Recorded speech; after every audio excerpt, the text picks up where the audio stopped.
ভাল হ'ব। হৈছে না ৰেডি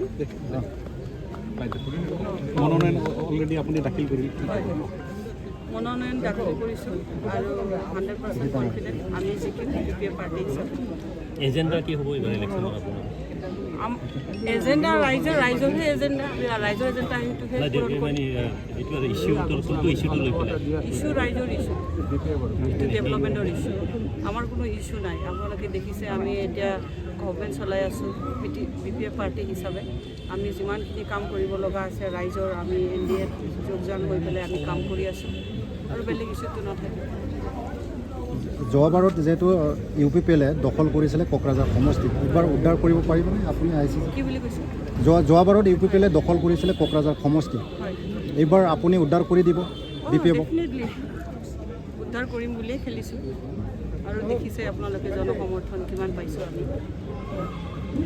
আৰু আমাৰ পাৰ্টিৰ যিবিলাক কাম কাজ চলি আছে এতিয়া আমি গভৰ্ণমেণ্ট বনোৱাৰ পিছত চবেই কিমান ভোটত জিকিব বুলি আশা কৰে?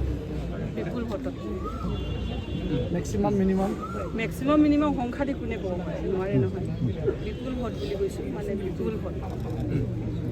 Thank you. হ'ব, থেংক ইউ।